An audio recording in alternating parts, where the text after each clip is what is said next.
and welcome to the October 3rd, 2022 meeting of the City of Roseville Parks and Recreation Committee, or Commission, excuse me. Will the staff secretary please call the roll? I need to do this. Wait. No, we have to call to order. Roll call. Okay.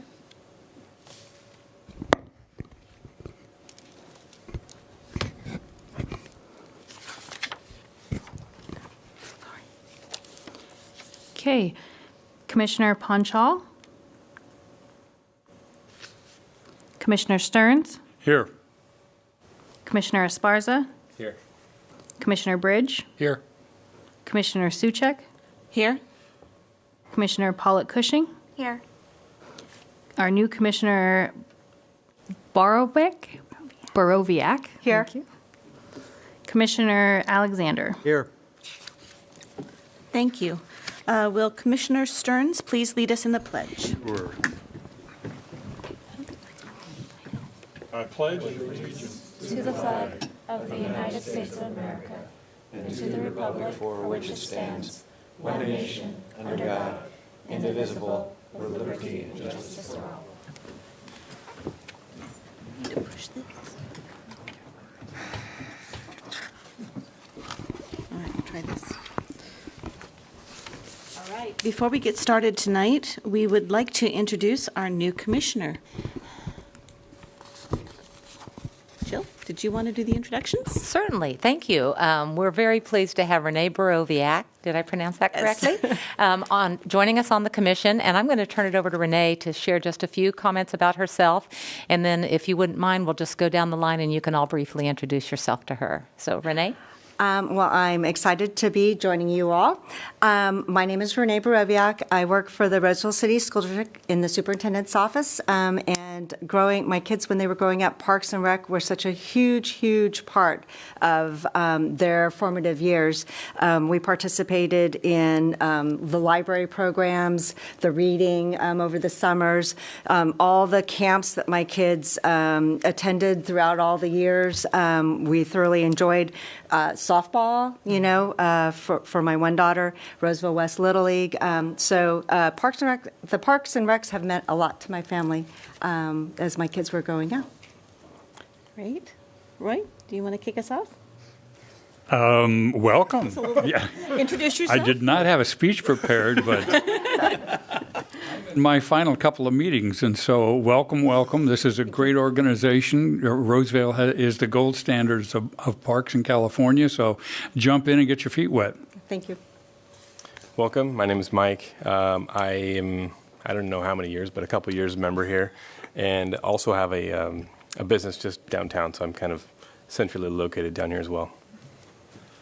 I'm Matt. Mike and I are in our closing up on our 6th year. Oh, I knew that,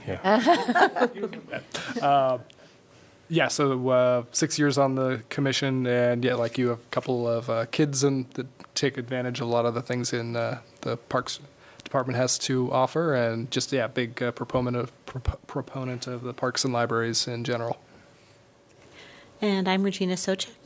Excuse me, I'm having problems talking tonight. Regina Sochek. I've been on the commission for coming up on 4 years, I believe, and final couple of meetings as well until the next changeover, I think.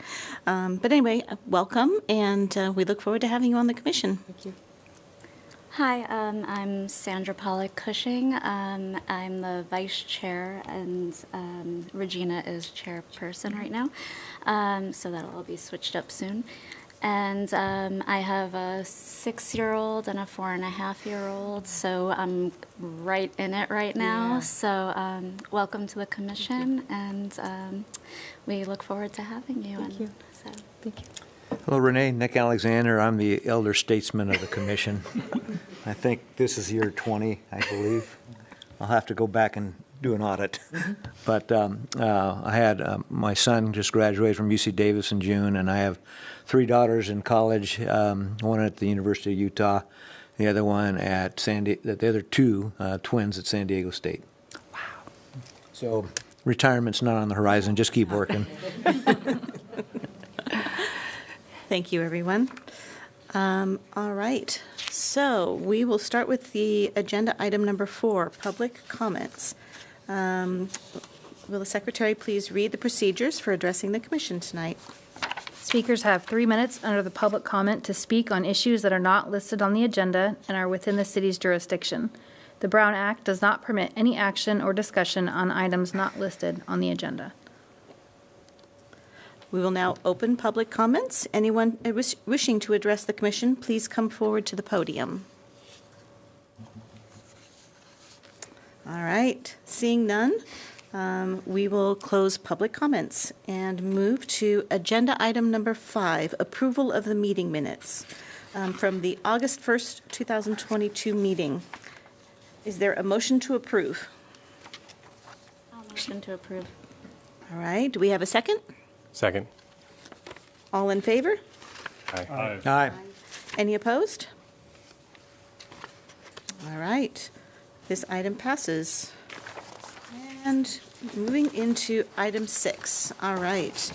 Tonight we have, I think, 4 requests and presentations on the agenda, starting with item 6.1, the NRPA Gold Medal Update, presented by Jill Geller. Yes, thank you very much. I'm Jill Geller, your Director of Roseville Parks, Recreation, and Libraries, and I'm honored to share with you some information about the National Gold Medal and our process. So there's a presentation in front of you that you'll be able to see some comments. But again, to tell you about the National Gold Medal Award Program, it honors park and recreation agencies as well as state parks all throughout the U.S. It's awarded to agencies who demonstrate excellence in a variety of ways: long-range planning, resource management, innovative approaches, all about delivering superb park and recreation services. And it's administered by the 2 most highly regarded agencies in our field, the American Academy for Park and Recreation Administration and the National Recreation and Park Association. So there are actually 7 categories for gold medals. You only see 6 here. There are 5 that are by population. Armed Forces is a category in and of itself, and state parks, as I mentioned previously, is a category as well, but it is only awarded every other year. So state parks was not awarded in 2022. But you can see here the different population sizes. Class 1 is for populations of 400,000 or greater. Class 2 is 150,000 to 400,000. Class 3 is 75,000 to 150,000, and it's in yellow because that was our class for Roseville Parks, Rec, and Libraries this year. Class 4 is populations of 30,000 to 75,000, and Class 5 is populations of 30,000 or less. And then the Armed Forces Award represents all branches of the military.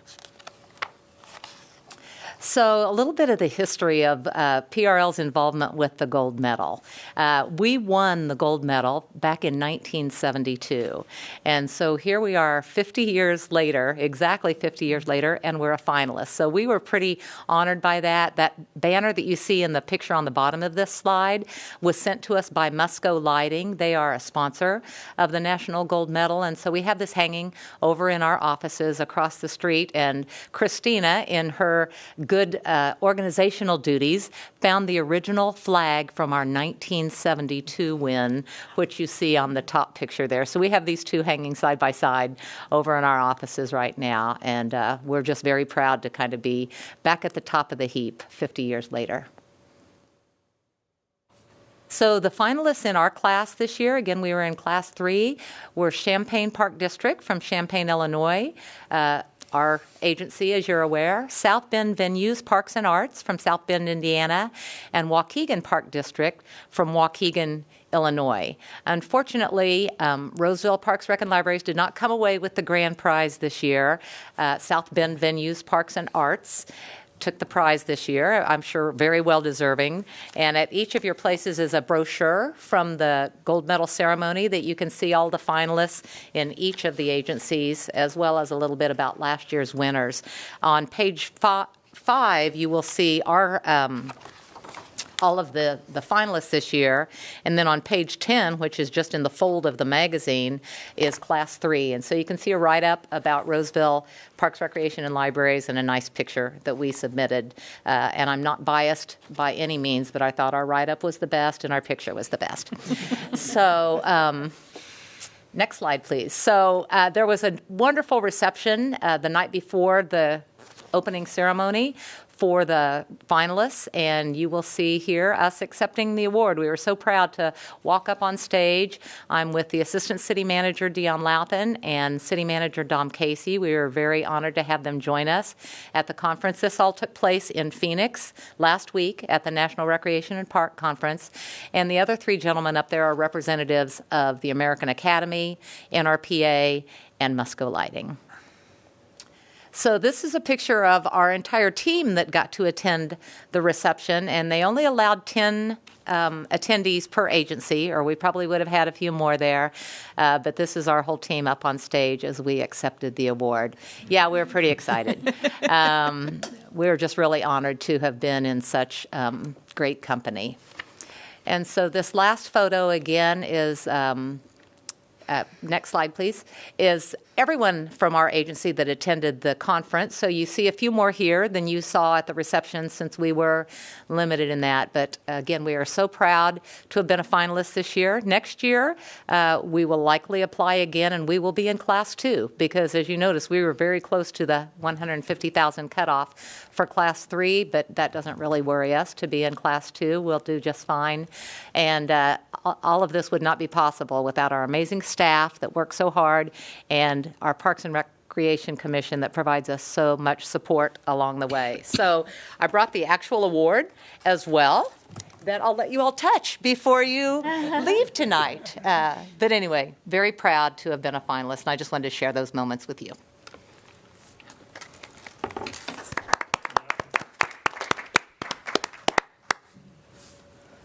Anybody want to make any statement? Nick? Okay, I'll start it off. What a beautiful award. And my congratulations to the staff for working so hard to be able to earn this award. I think I also wanted to point out in one of your pictures there with the assistant city manager and the city manager, they have a park and rec background as well. They were your predecessors, and some credit should be given to them for, setting us up in a way that we can compete for such an award.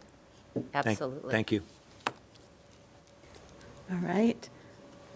Just congratulations, and look forward to next year and maybe bringing home the gold. Yeah, Jill, to you and your team, congratulations, especially after how rocky the past few years had been, and we couldn't do as much as we had in the past or wanted to. We're really soaring this year, and I can't wait to see what next year brings, because you guys are the best, and we deserve the win next year. So. All right. Anybody down here? Sure. Great job. Yeah. Congratulations. Thanks. Same with me. Good job. Nothing else. I was going to say a surprise and not a surprise. A surprise because it's nice to be awarded and stand up there and get that kind of award and say, wow. Not a surprise because everybody in this room knows the quality of the park system in this community, and it's hard to match it. Nice work, Parks Department. Nice work. Thank you. I'll just kind of repeat everything everybody else has said. Congratulations. You and your team really deserve this. You've been working really, really hard, and I think the city residents and everybody that uses the parks day in and day out appreciate it and would probably agree that you deserve it. So congratulations. Pressure's on. All right. Item is now open for public comments. Yeah. Yep. So is there anyone in the audience?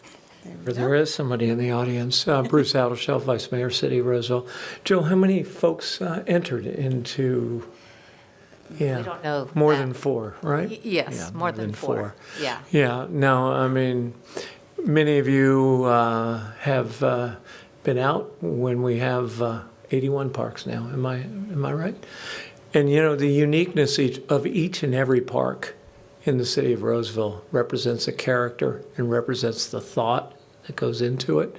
You know, whether it's Royer Park or whether it's our newest park out west, K. Nakamura Park. I mean, these are things of beauty. And the other part of it is the maintenance that goes on. And it's not just parks, it's the trails, and it's our libraries. And Matt, Renee, you probably know Matt's very involved in the Friends of Roseville Library, book sale October 15th. And so we have a lot to be in, you know, Vernon Town Square and the activities. We have a lot that draws folks to our community and makes them feel special, right? That they live in the city of Roseville. So congratulations to your team. And, you know, I'm sure if the jury had actually come out to see the parks, the outcome would have been different.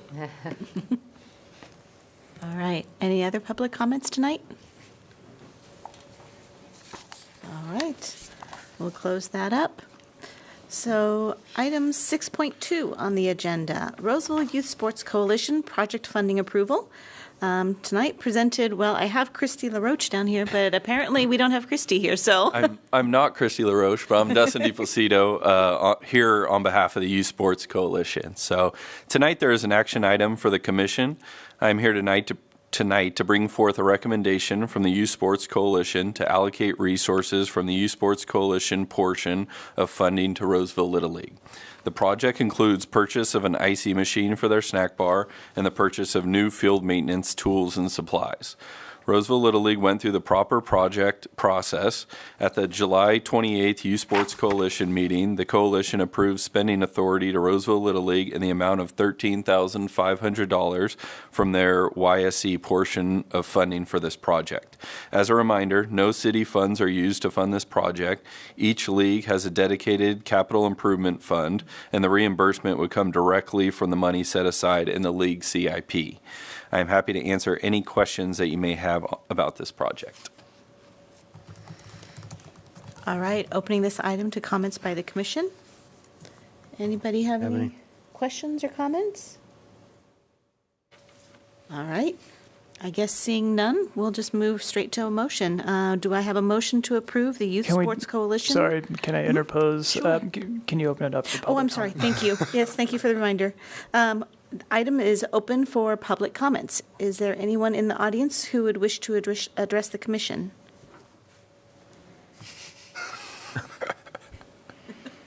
All right, seeing none, now we will move to the motion. Thank you. So do I have a motion to approve the Youth Sports Coalition recommendation to allocate resources for the purchase of an icy machine and new maintenance equipment? So moved. And is there a second? Second. And a third. All right, thank you, everyone. Is all in favor? Aye. Any opposed? All right, thank you very much. Motion passes. Okay, item 6.3, Youth Commissioner Recruitment, presented by Christina McKee. Thank you. The Youth Commission position for Parks and Recreation, as well as the Library Board, is a one-year term with an option to extend the term one additional term.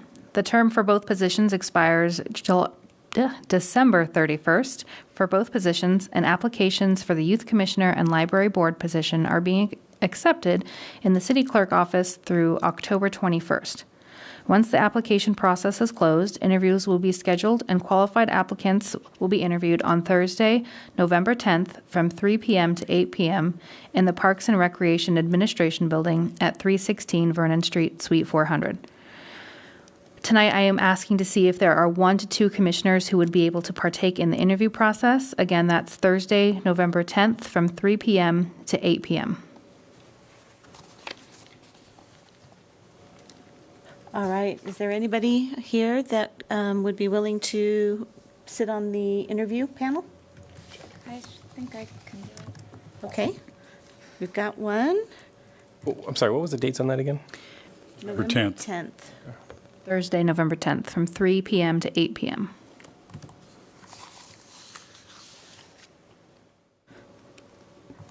All right. How many do you need? She said 1 to 2. I can help out too. Are you, okay. I'd be glad to sit in if you need to. So we've Or got, if somebody new, I've done it a couple of times, so if somebody else would like to do it, and it's a good thing to do. yeah, I'm out of town on business. So, yeah. okay. I'm sorry, yep. Yeah, Okay. man. All righty, so we've got Commissioner Pollux-Cushing and Commissioner Esparza. All right. Is there any public comment required on this one? Okay. All right.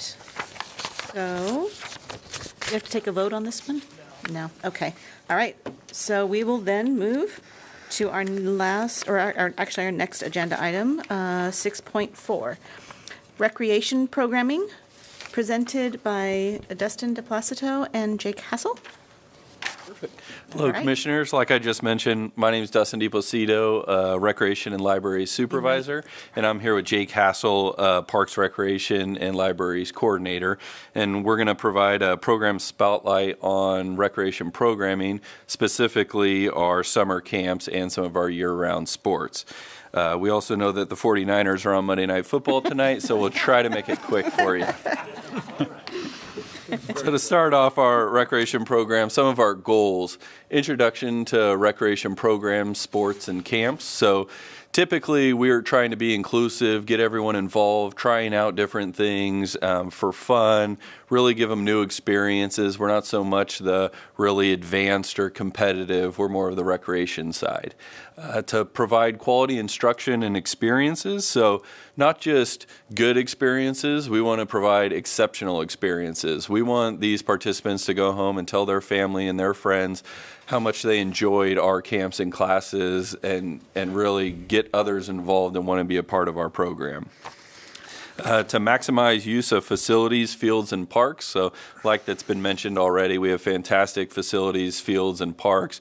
So doing whatever we can to utilize those as much as possible, as well as best optimize them with days, times of use, different sides of towns to be able to give different participants the ability to participate in our programs.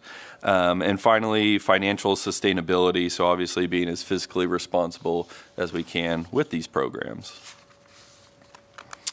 So specifically our specialty camps and classes, we realize that all kids have different interests, different passions.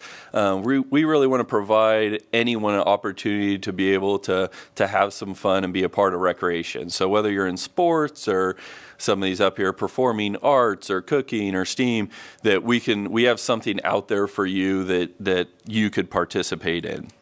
So these listed up here are a few of our most popular camps this past summer. Theme camps to start. So these are typically around a certain theme, some Star Wars, dinosaurs, superheroes.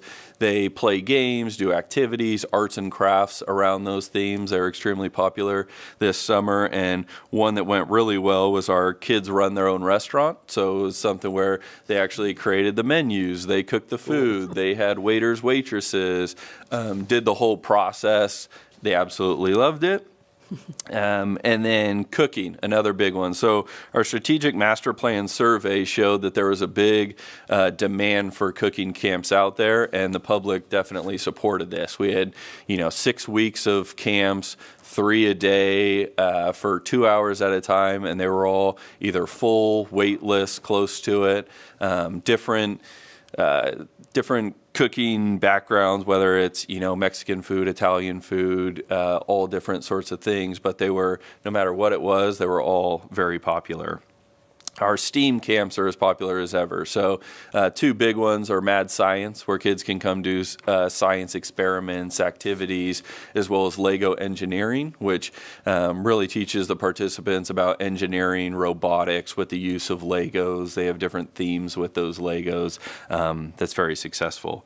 And finally, our Performing Arts program. So we have some theater type camps, Big and Little Stars, where they get to understand the different roles, the sets, the costumes, everything that goes into a theater performance. And then at the last day of camp, get to perform. This year they did The Little Mermaid in front of their family, friends. So They had a good time, as well as we had a movie making camp that had great registration, which is kind of for those participants that want to be on the other side. So learn how to story write, learn how to shoot a movie, how to edit it after, and get the whole experience.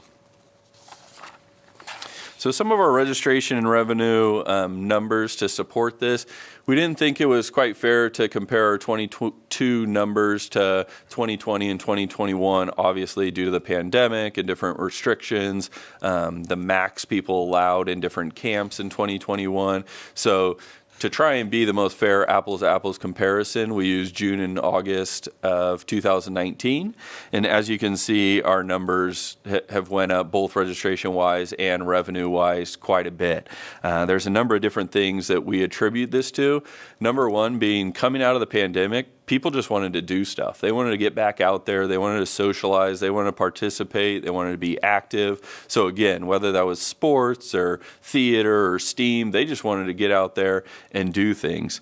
As you guys can tell, there's a lot more houses going up around Roseville, which means a lot more new families, a lot more kids looking for stuff to do, as well as cost of living's just gone up, right? So everything is taking a little bit more money to run, so we've had to raise fees. So a lot of these 2019 classes and camps that we're running in 2022, obviously we've raised fees. We're bringing in more revenue because of that. And then finally, the programmers and our staff have really done a great job of, if there's wait lists, what can they do to expand the capacity of camps? How can they get those participants off the wait list and enrolled to camps? Working with our staff and our instructors to add additional camps or more on the same day or different days, but really just working to get that demand and try to have as many camps as we can so we can get people off the wait list and actually participating in our camps. All right. Hello, Commission. My name again is Jake Hassel. I'm a recreation coordinator for the city of Roseville. Happy to be here. We wanted to touch briefly on our summer day camps overview.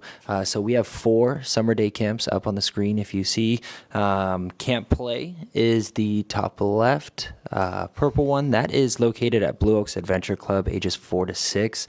This is a 9 a.m. to 3 p.m. camp with before and after care opportunities.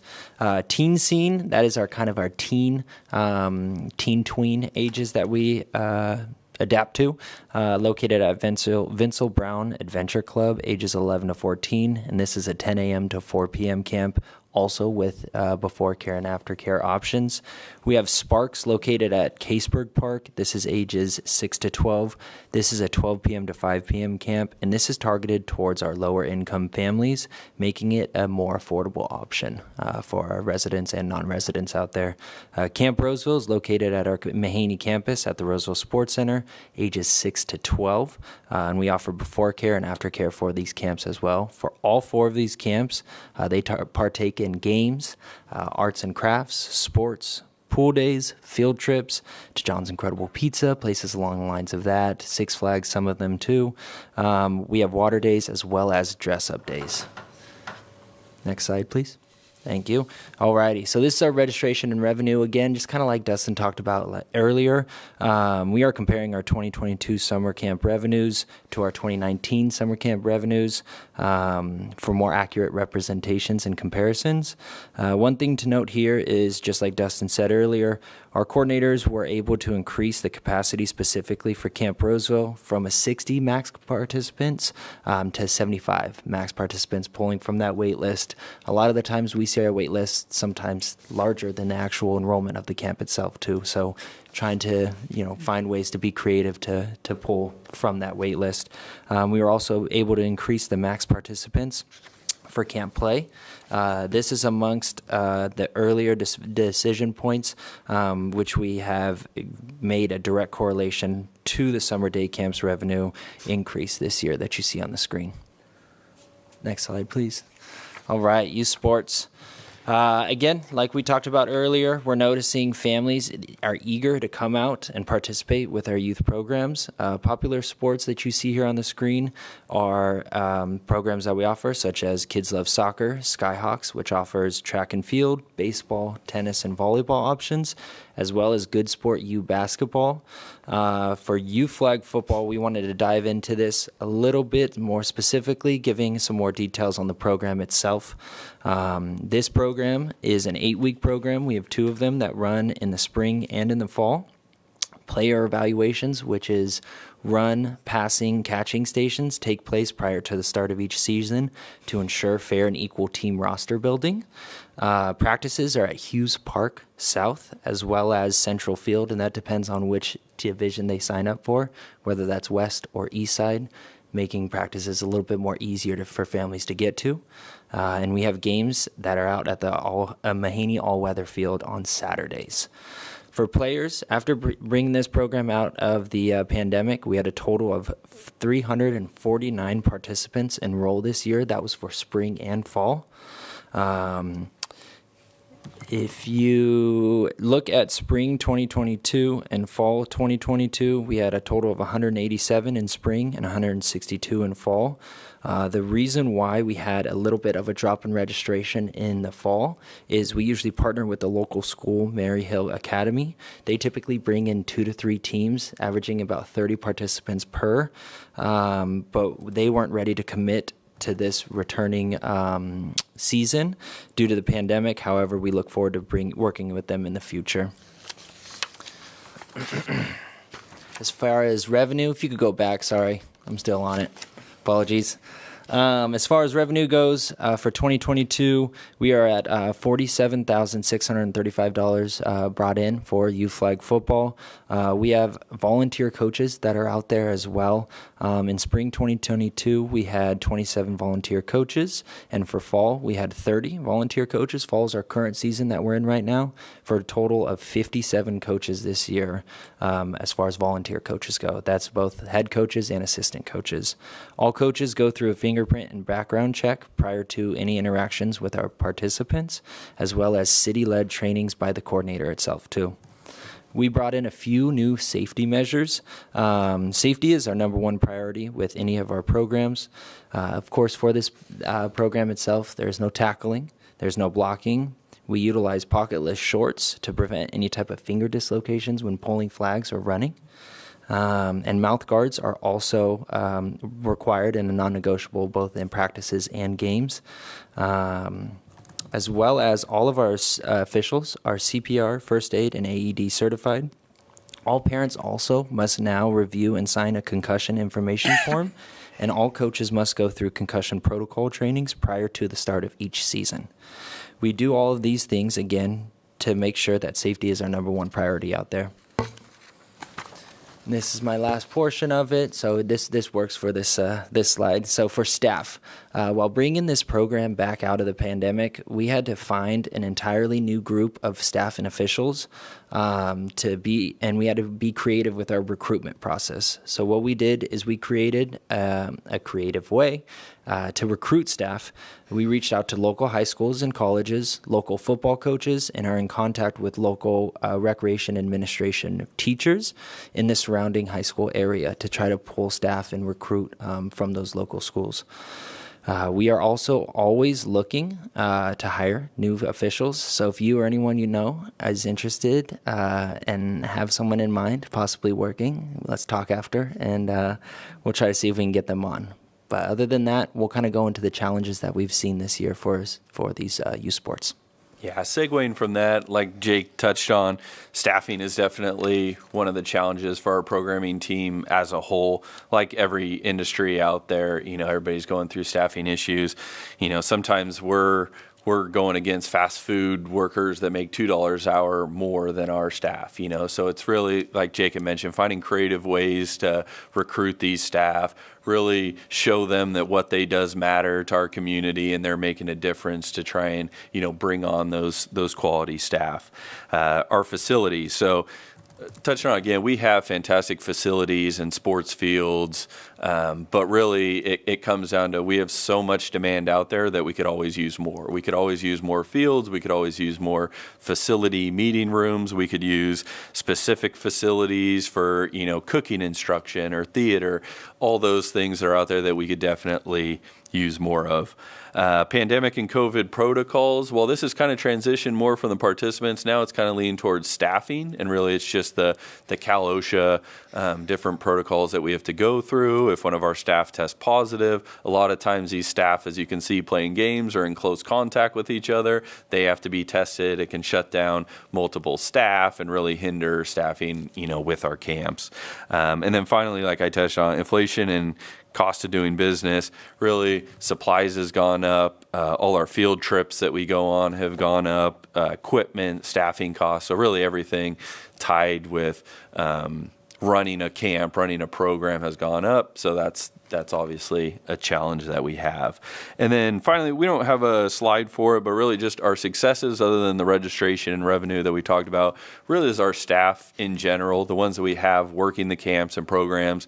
They're the ones that build a relationship with the participants and make lasting impression over the summer. The kids are talking about as they get older of how much they enjoyed coming to some of our camps. So really big thanks to all the part-time, full-time staff we had this summer that help put on all of these camps.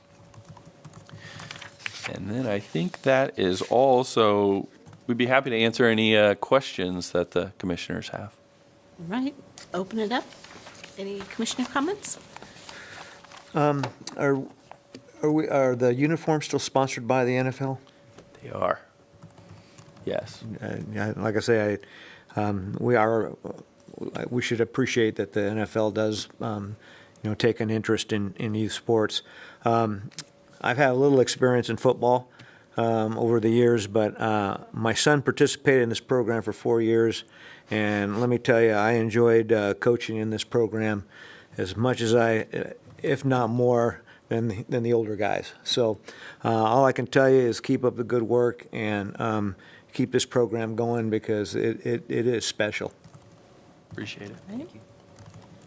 Anybody else? I think I was pretty astounded at the kind of programs you run, cooking and the other kinds of programs. And I was looking at how your registration went from 1,500 to 1,800. And then I was thinking 1,800 is a drop in the bucket compared to probably the total number of kids in this community. And then you said you're challenged by staffing, et cetera, et cetera. I think if all of these programs caught on, this would double or triple. And could you handle that?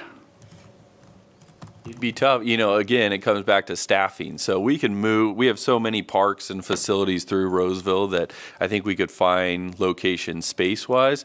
Again, it's just staffing. Can we find enough staff to handle? Do you advertise and market outreach to parents in the community to say your kids could do this or that?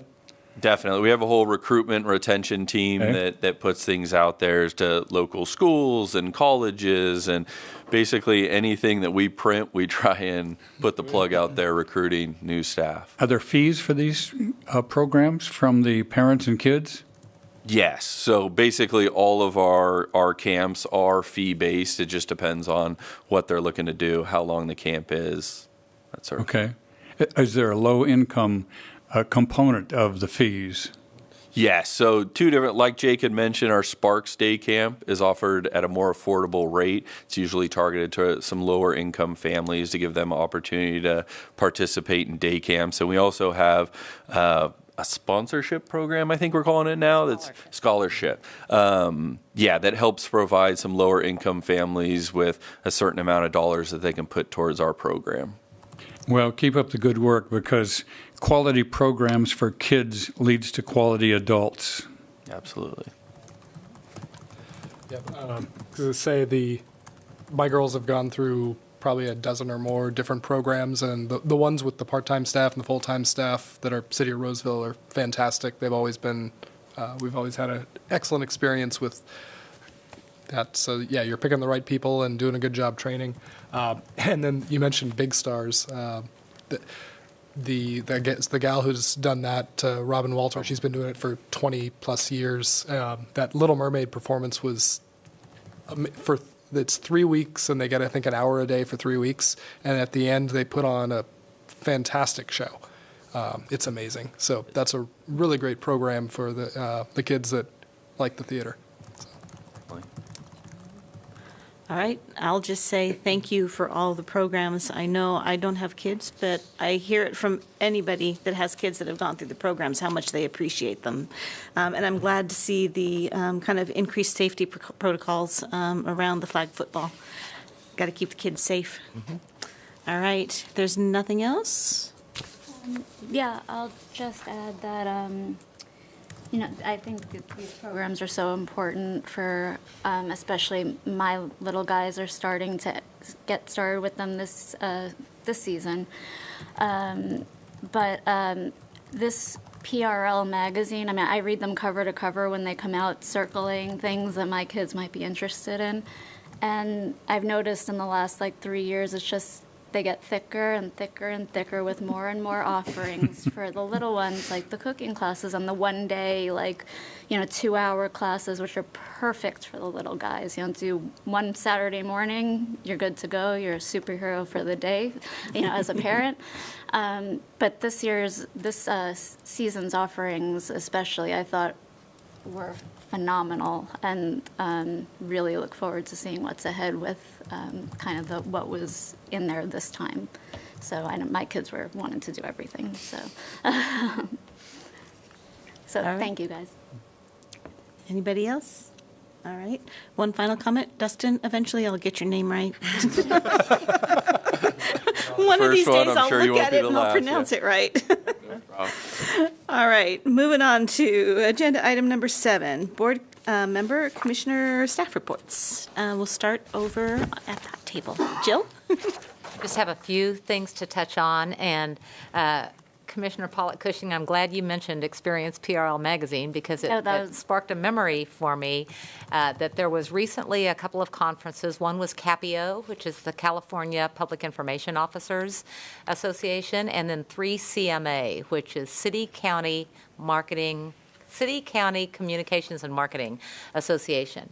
And so one's a national association, one's the state of California, and at both of those, our Experience PRL Magazine won an outstanding award, as did our What's Happening in PRL video series. And at the CAPIO Awards, I wasn't there, but I was told that when they recognized Experience PRL Magazine, they said it was the most well-read and nicely put together magazine they had ever seen. And if you're not aware, we did revamp that magazine a couple of years ago, and now it has more than just our amazing programs in it, but it also has some interesting stories of a highlight of Maidu Museum and Historic Site, or staff spotlights. So it's more than just looking at programs, but really learning about the city and what Parks, Rec, and Libraries has to offer. So I wanted to make you aware of that. Also, at each of your places is a fact sheet on Measure C. And Measure C is the hotel tax increase that will be on the November ballot.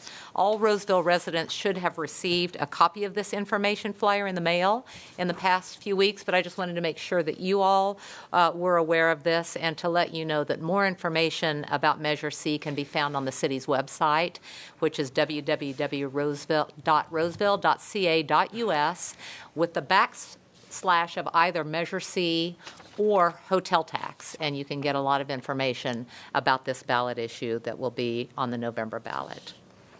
And then lastly, I just wanted to make a comment that while libraries aren't in the purview of this commission, because we do have a library board, libraries are such an important part of what our department does. So I wanted to take a moment to recognize Commissioner Bridge, and I'm sorry to put you on the spot here, but just for his involvement on the library board and an outstanding fundraiser that they held in September, you may touch on that, called Tequila Mockingbird. And so anyway, the library does such great work, and we don't talk about them often, so I just wanted to take a moment to thank Matt and the library board and everyone that's associated with the libraries for all they do. That's all I have, unless any of you have any more comments or things to share? I actually have a report. Yes. I just wanted to let the commission know that tonight is my last night serving as your staff attorney. Starting this month, we're reorganizing some of the roles and responsibilities in the city attorney's office.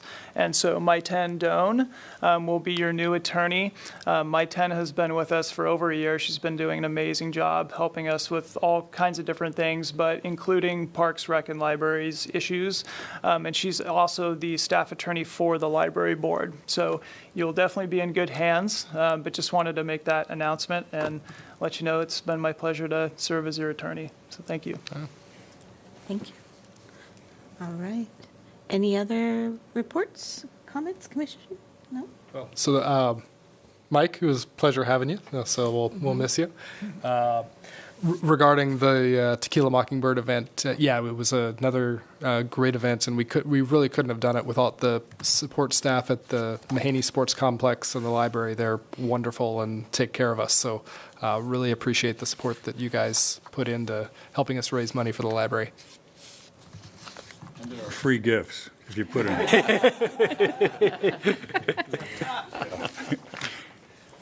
Swag, is that what they call it? Swag, yeah. All right. If there is no other reports or anything, we will, is there a motion to adjourn? Moved. Is there a second? Second. All in favor? Aye. Any opposed? All right. Thank you, everyone. We'll see you again next month.